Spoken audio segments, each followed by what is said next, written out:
Welcome to the Agent Leader Podcast. My name is Brent Kelly, your host. Thanks so much for joining me on this episode. As always, the purpose of the Agent Leader Podcast is to help you, the independent insurance agency leader, to help you gain clarity on what's most important, to build consistency in key behaviors and strategies, and to make a commitment or recommitment to become your best version possible.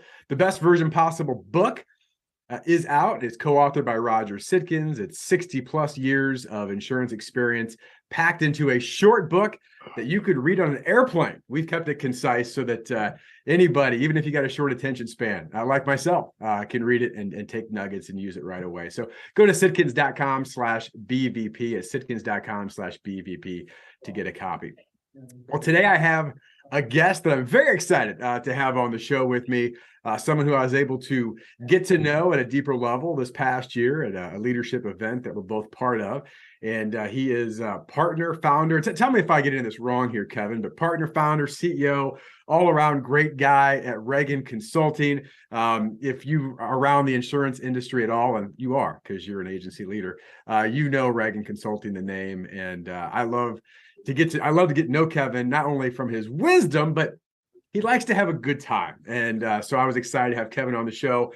Kevin, welcome. Welcome to the Agent Leader Podcast. Glad to have you. Well, Brent, thank you. I'm going to go ahead and confess something. I was a little anxious about doing this today, having not shaved. And then I looked at you and I realized that shaving isn't a thing for this. So all good. You got some of that right. I wouldn't call myself the founder of Reagan. I'd call Bobby that, but I was one of the original shareholders when we became an independent company in 1995. And so one thing I do want to say, I joined Reagan 3 months after I got married 32 years ago. And that was February in 2021. Today is my 32nd anniversary. So I'm very pleased with that. I'm very pleased I found somebody to hang in with me that long. So it's all good.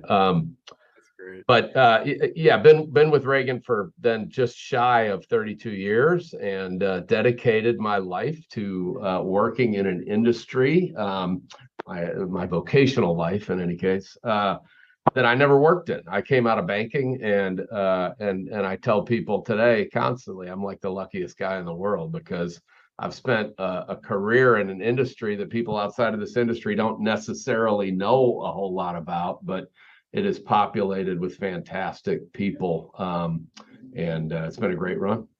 That's awesome. Well, and by the way, I should clarify because I was reading your actual profile on your website. I guess it doesn't say founder. It says since its founding. So I just gave you credit anyway. I know, and I obviously get to know Bobby, and I got to see Tom a few weeks ago at an event as well. You guys, if you don't know anything about Reagan, outside of how great their work is, but they seem to get along very well. They don't mind giving each other a hard time. Is that fair, Kevin? Well, we do. We have a real mocking culture here, and it made me a little anxious that we are as hard on each other as we are. And then I heard a podcast by somebody who said the mark of a really good culture is one where people tease each other. And actually it's a demonstration that it's an affection demonstration that shows that people are comfortable in the environment. So for better or worse, we've got a teasing or a mocking environment. And I just had one of my partners in here. We were talking about something we've been working on, and I just said to him how proud I am of the people that we've got here. It's the greatest vocational joy I have is that we've got a team of people here that love working together from the really almost the very beginning of COVID. We've been in the office every day because we mainly just like being around each other. And so it's a good gig we've got going. Yeah, there's no doubt. And I can tell. And again, I agree. There's a lot that says that you can be said about culture with the fun and the teasing you can have with each other. So, and one more thing too, my wife likes my little stubble, Kevin. So that's part of the reason I keep it. but the truth of it is that I'm kind of lazy too sometimes around that. So whatever. But you look better than I do with it. So congratulations. All right. You want to get into some real conversation? Yeah, why don't we? I mean, I'm sure people are like, I really like to hear about your stubble, Brent, but I tune in this podcast to learn something. So I want to bring Kevin in again, obviously, for so many different reasons. And you see so much of the insurance agency landscape, right? Lots of different levels and agencies you're working with, interacting with. And I told you before we got started that this really is just a casual conversation. But there's some key things I'd love to get to know more from your perspective. And first of all, starting on the challenge side. Yeah. I always joke, if you ask an agency, hey, what frustrations do you have? Sometimes you got to grab a seat because they've got a lot of them. But I would like to hear from your perspective and agencies you're working with, interacting with, what would be a top challenge, or maybe there's a couple of them that jump out of you, Kevin, that you think that agencies are facing, and what are you seeing as some potential solutions to those challenges from your viewpoint? Great. Well, I think the greatest challenge is almost a universal greatest challenge. And I'm not sure I would say that at any other point in history, but today, everywhere I go, the number one thing people are talking about is the labor market and the competition for talent in a very talent-centric industry. It's, we talk about how the assets of an agency leave the building every night, and come back the next morning. And so we're in a really tough labor market. We've been in this for a while. COVID seemed to shrink the labor force a little bit, which made it worse. And everybody's just struggling right now with the competition for talent, trying to draw new people into the industry, et cetera. And so, I've been thinking about this a lot because we face it too. It's just about every business, I mean, you go to a restaurant right now and half the tables are empty and they say, there's a 30-minute wait. You're like, how is that even possible? It's possible because they don't have enough servers. And so It's true across the economy. And I've been thinking about, there's been this building drumbeat toward we are heading into a recession. We're heading into a recession. Interest rates going up. We're heading into a recession. And that's probably true. I mean, the economy, the cyclicality of the economy, every once in a while, people start saying, the economy is no longer cyclical. We're going to be in this forever, upturn and growth. And we all know that's false. The economy is cyclical. And so there's this kind of growing concern that we're heading into a recession. And the message I want to give to people is hang in there, baby. A recession's coming. You might remember the old poster from the 70s. There was like this cat and it was hang in there, baby. Friday's coming. Mm-hmm. Hang in there, baby. A recession's coming. I actually think that while none of us would wish for a recession, because they tend to get a little scary and, it's just tough. Yep.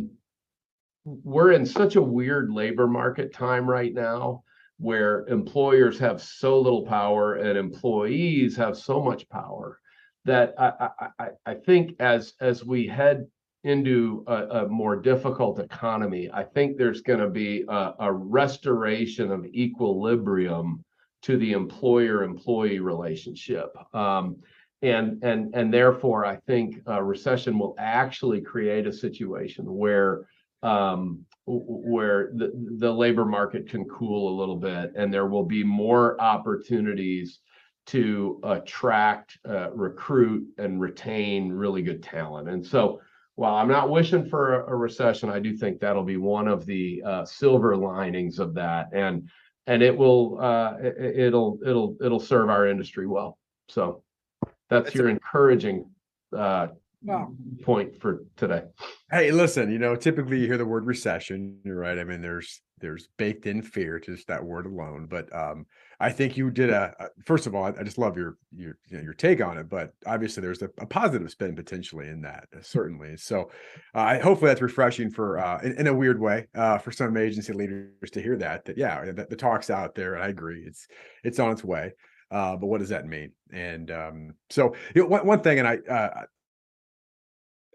referenced a little bit before we started recording this, but obviously, just because you talked about, in essence, people, right? The challenge is people, and however you want to describe that, attracting, retaining, developing, retaining your best talent, all that kind of stuff. In fact, the best practices report, which Reagan obviously is a big part of that, along with the big I, That was at the very beginning. I mean, reading through that jumped out. In fact, I don't know if you know this, Kevin, but you guys put it in bold with some of the agencies. It's people, it's people, it's people. Have you seen anything? And I don't mean to put you on the spot here, but I mean, talk about what the future holds. Have you seen agencies you work with? I mean, you mentioned the culture at Reagan, but have you seen agencies that you've worked with that you know that have had I don't want to say an easier time. That's probably not the right word, but better suited for some of the challenges right now in the labor market because of how they're positioned in culture. I mean, I think I'm just always interested in success leaves clues. And if people are having success there, and to some degree, however you want to define that, what are they doing? Any clues for you on that? Well, I think it's a leadership question. I think you've either got leadership that really places a high value on people and relationships, Mm-hmm. or you don't. And look, there are businesses that are very transactional that can be very successful that don't necessarily have a great culture. The firms that I've enjoyed working with the most over the years have been firms with leaders that sold relationally, like they sell insurance or they sell risk management relationally. Of course, they support it with all kinds of resource. You can't just be out there being, a nice person and win the business, but have a relational approach to things. And that's going to manifest itself in their client relationships, but it's also going to manifest itself within their own walls. And to me, those are the best businesses out there. And so they care for and nurture their culture. They pay attention to it. They invest in people. They invest in people growth and development. And it's those things that I think mark a good culture. I was with an agency leader recently that told me that because of some acquisitions that they've done and because of some of their growth, that they looked at their employee base, and this is a very large firm. So they looked at their employee base and they realized that over half of their employees today were not in the company 3 years ago. Wow. Now, that's an extreme example, and probably very few people that would be listening to this would have a similar experience. But I would guess this: a higher percentage of most firms' employees than they would naturally expect were not in the firm 3, 4, 5 years ago. And what I want to say about this is, in a work from home kind of environment, a remote work environment, firms are under investing in their culture. Mm-hmm. And I think it's very dangerous. I think it's like a car that's just about out of gas, and you talk about running on fumes. We're running on fumes to get to the gas station. Yeah. I'm afraid there's a lot of agencies out there today that are running on cultural fumes from a pre-COVID world, and the car hasn't quit yet, but it's getting closer and closer to some kind of stoppage. And when you realize that maybe you've overestimated the amount of gas in the tank, i.e., people that have been there through thick and thin, I think our cultures may be more fragile today than we naturally think. And that's people, you got to pay attention to that as a leader. Yeah, that's well, a lot of really good wisdom there, Kevin. I just a couple comments on that. You may know, we may have talked about this, maybe we didn't, but I've done a lot of training and coaching through the John Maxwell team, and John Maxwell has written, it feels like 1 billion books on leadership. Sometimes they cross over, but his central theme, which I heard years ago, and when I first heard it, it's like one of those things, okay, that's what somebody said. He said this: everything rises and falls on leadership. And you first hear it, you're like, man, that's a pretty bold statement, right? Everything rises and falls on leadership. But that just seems like it's for a book. And maybe that's part of it, but I tell you, just for what you said, I mean, in all the agencies I speak with and work with, that's a challenging word. And I think what hit me, and I don't know, I've never said this before, so maybe this will get me in trouble or not, I don't know. But with obviously the post-COVID era that we're kind of coming out, and obviously this hybrid workforce, which a lot of agencies are struggling with, and how do we do it? I think it did expose a lot of agencies culturally. In the sense of maybe sometimes there was this kind of, well, we were around each other and they had to be here. And so there's these little things. And it was, and I want to be careful because this is a blanket statement for me. So I know it varies, but sometimes culture was a bit of a facade, or it's like we just kind of the way it was. And all of a sudden people are like, wait a second, there's more to this. And you get some different life experiences. And I think what I've seen, just to what you said, Kevin, is that the agencies, it's always interesting because you hear about the people. And you'll have some agents I talk to and like, we're doing great. Culture is great. We're actually finding some great people. That's the exception. But I'm like, what's the trend? We've continued to invest in our people. Like this isn't like we just started doing this a year ago because we realized there was a problem. We've been consistent in this process. So I don't know if that's a bit of a broad statement for me that the remote hybrid has exposed some of this. But as you said that, that's kind of what you didn't say that. I did, but that's kind of what I'm sensing. It's just, it's the idea of right now, if they're not doing it already, agencies need to be doubling down to some degree in that investment in their people. And I know that some of this comes into soft skills and all of that. And there's this stigma around it, this soft skills and warm, fuzzy and communication. But it matters. It matters. I don't know, Kevin, you agree, disagree? I know you'll tell me what you think. What do you think? Well, I think, remote work wasn't new to COVID, but COVID accelerated it vastly. And I'm not a huge fan of consistent remote work. I mean, I think or majority remote work. I just don't think you can build a really well-connected, collaborative environment with that. And especially, I've got kids in their 20s, 4 kids in their 20s, by the way. And as I've watched them with various elements of remote work themselves, it drives me crazy to think that they are not sitting in the midst of a broader team on a daily basis. I just think this is as bad for the 20-year-olds as trying to learn as a 3rd grader from a Zoom thing in your living room. I don't like it. I don't think that it's gonna wear well over time. I'll tell you a quick story. When I was in my 2nd job out of college working for a bank in Atlanta, I went on a trip with a senior guy at the bank to meet with a large client up in Chicago. And he warned me going in. He said, hey, we've kind of fumbled a couple times with these guys. So, this might be a little bit rocky, but it'll be fine. And so I go into the meeting and I'm sitting there. I'm this 23-year-old kid there.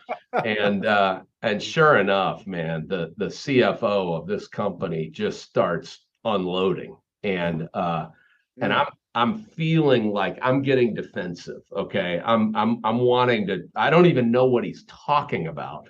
And I want to jump into the defense of my teammate, and so I'm feeling this anxiety. And the senior guy kind of takes it all in and he goes, man, you have every right to be furious with us. We have really dropped the ball. And I'm like, what?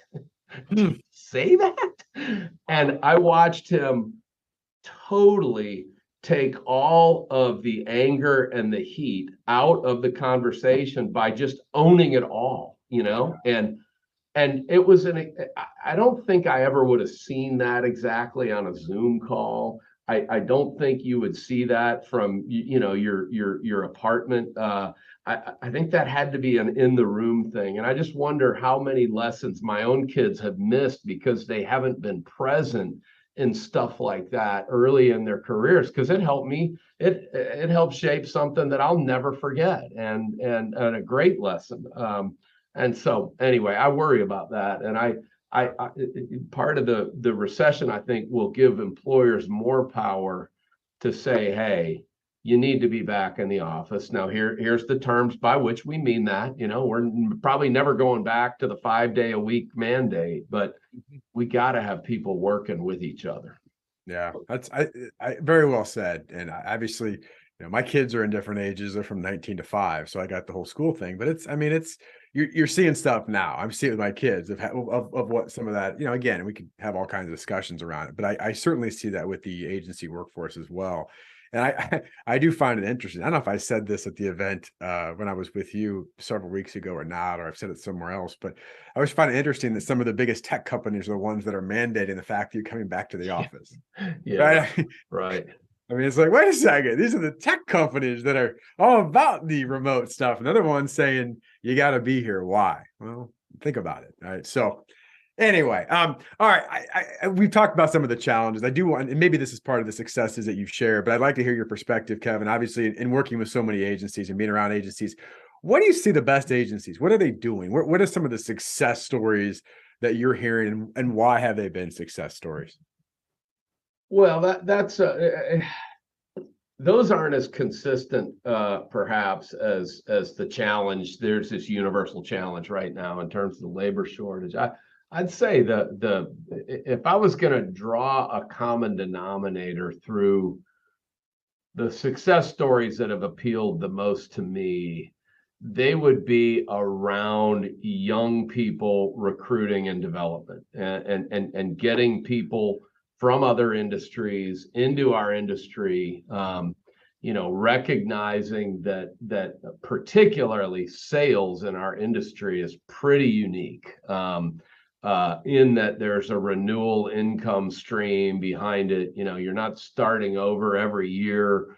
Every January 1, you start with a blank sheet. It's like, no, you're building up a portfolio of clients and relationships, and I think for relational people, the opportunity to have clients that you get to work with for 5, 10, 15, 20 plus years, that is fantastic. I mean, what better industry? It's like, and I've experienced this myself. I've been in the industry for over 30 years now, and a lot of my friends are people I work with, and how satisfying is that? It's great. I love it. So I think it's the youth movement opportunities. I was just here today, was a young leader in a big client of ours, and we were kind of sharing stories and experiences, and man, I think there's such a tremendous opportunity for young people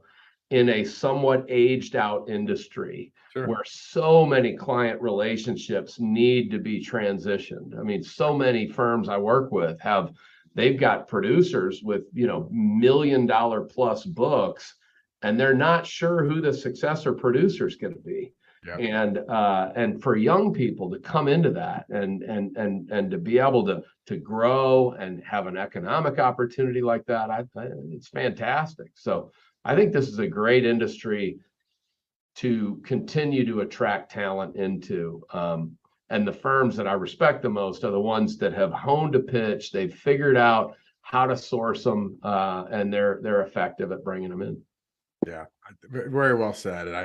And part of this too, I know a big part of what you guys do all at Reagan. I mean, we talk about perpetuation, even part of that. There's the financial part, there's the leadership part, right? You got to have both to some degree. And I guess unless you're doing the external stuff, obviously, right? But it hit me as you said that, Kevin. I have a tendency to use way too many sports analogies, and that's just because I like sports and they're easy and they're overused, but I don't care. Because that's what I like. But and I got to be careful here to go to college football, because I know maybe it's been a rough year for you, Kevin. As an Auburn fan, I didn't think you'd have the. Really didn't think you'd go there, but yeah, okay. Well, let's see where this goes. This is a positive spin, Kevin, because what I'm getting to is that even with Auburn, now listen, I'm an Illinois fan. And we've been so bad for so long. For the first time, we're relevant. I mean, I don't even know what to think. Like, everybody's like, "What do you think about the seat?" I'm like, I don't care. Like, they're relevant. Like, this is a new deal. Yeah. What I'm getting at is that Auburn, with the right leadership, right, has a great opportunity to do some good things. But I'm going to say, I'm going to give a little plug to my guy Brent Bielema, and no one else cares, but the coach. You can speak on this. Yeah. You said recruiting and developing. And I'm serious about this when I use the analogy, but like, especially for firms out there, you're competing against other firms, sometimes bigger than you. Maybe they were well established. How do we recruit? What do we do? Great coaches, great leaders say, listen, here's why we want you. Here's your development plan, and here's the outcome what you can expect, and be able to share and create a vision that people can see oftentimes before. And I just think leaders see more and see before others. I think great college coaches that recruiters do that. Now, maybe there's other stuff going on, but they're able to help a young person see more in themselves and what's possible in being part of their program. And I think great agency leaders do that in a different way, but a similar way as well. So you want to speak on that? Am I going crazy here? What do you think? Oh, you're fine. Look, I think the reality is, especially with today's youth, recruiting is only going to be as effective over time as your ability to develop. And I will point to Nick Saban. I don't necessarily want to give the Alabama coach a whole lot of props, but look, it is what it is.